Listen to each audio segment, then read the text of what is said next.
Halo, Assalamualaikum warahmatullahi wabarakatuh. Nama saya Ade Mahmudin dari Prodi Manajemen Fakultas Ekonomi Universitas Nahdlatul Ulama, Kalimantan Barat.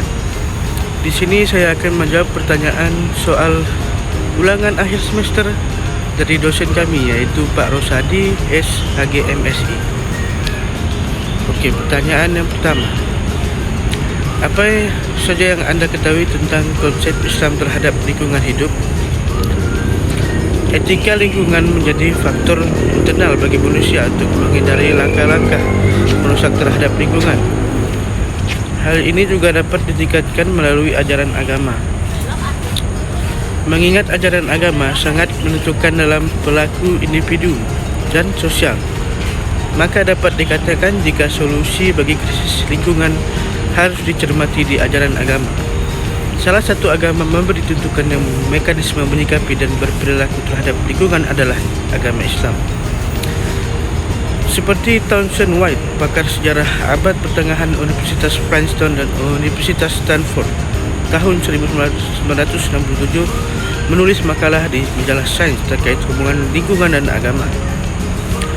Di artikelnya, Townsend White menyimpulkan bahwa agama Kristen dan Yahudi membuka peluang bagi perusakan lebih besar lingkungan hidup. Pasalnya, kedua agama ini risalahnya mengajarkan bahwa Tuhan menciptakan segala sesuatu bagi manusia dan hak manusia memanfaatkan manusia dalam alam tak terbatas. Setelah White, pakar sejarah dari Inggris, K. Thomas pada tahun 1983 menerbitkan buku dan bersikeras bahwa Al-Quran juga memiliki pandangan serupa dengan Kristen dan Yahudi. Lingkungan seluruh alam diciptakan bagi manusia.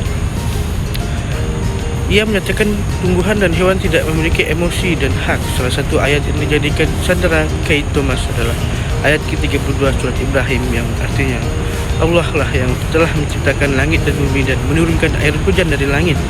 Kemudian dia mengeluarkan dengan air hujan itu berbagai buah-buahan menjadi rezeki. Oke, lanjut yang soal kedua. Banyak kelompok ingin mengganti NKRI menjadi negara Islam dan menjadikan Al-Quran sebagai dasar-dasar undang-undang. Bagaimana menurut Anda tentang negara Islam ini? Indonesia bukanlah agama tetapi negara Pancasila yang mengakui kemajemukan dalam segala aspeknya, baik dari aspek budaya, politik, agama, ras, suku, bahasa maupun etnis.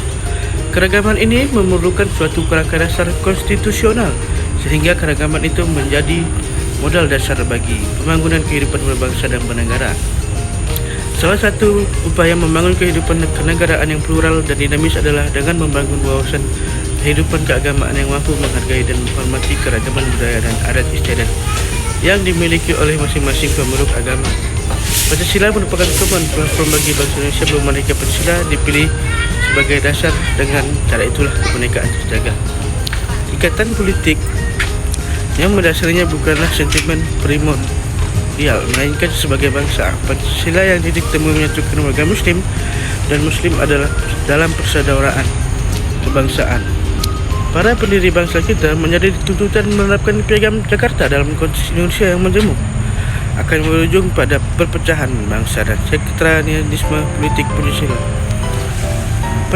Pancasila sebagai ideologi negara merupakan keputusan yang salah yang sudah bulat oleh para pendiri bangsa kerana melihat kondisi bangsa Indonesia yang sangat seragam baik dari segi agama, ras, bahasa maupun adat istiadat. Hal ini sangat sesuai dengan firman Allah dalam surat Al-Hujurat ayat 13 yang, "Hai manusia, kamu dari seorang laki-laki dan seorang perempuan dan menjadikan kamu berbangsa-bangsa dan bersuku-suku supaya kamu saling kenal mengenal. Sesungguhnya orang yang paling mulia di antara kamu di sisi Allah ialah orang yang paling takwa di antaranya kamu. Sesungguhnya Allah Maha mengetahui lagi Maha mengenal." Lanjut nomor 3. Setujukah Anda apabila syariat Islam diterapkan di Provinsi Kalimantan Barat yang masyarakatnya multikultural?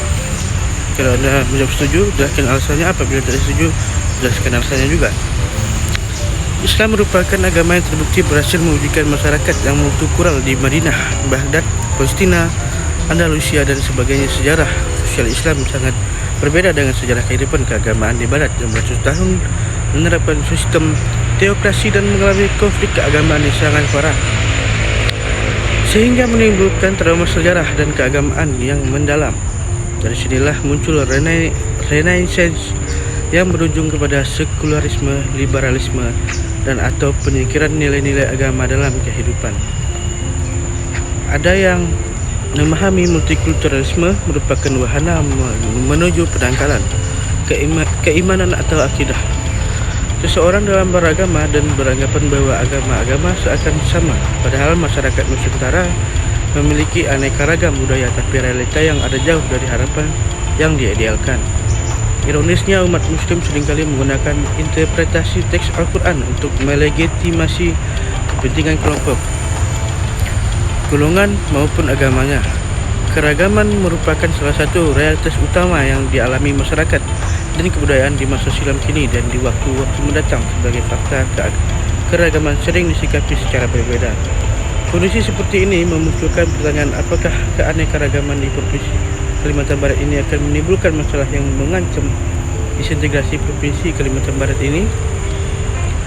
Saya berpendapat menyebutkan bahwa keanekaragaman sebuah masyarakat pada suatu saat akan menyembuhkan dua hal, yaitu berkembangnya berperilaku konflik antara berbagai kelompok etnik dan kecenderungan adanya kekuasaan sebagai kekuatan belum bersatu utama yang mengintegrasikan masyarakat. Oke, mungkin itu saja persoalan UAS ini di ulangan akhir semester 1 untuk mata kuliah Pendidikan Agama Islam. Saya ucapkan wassalamualaikum warahmatullahi wabarakatuh.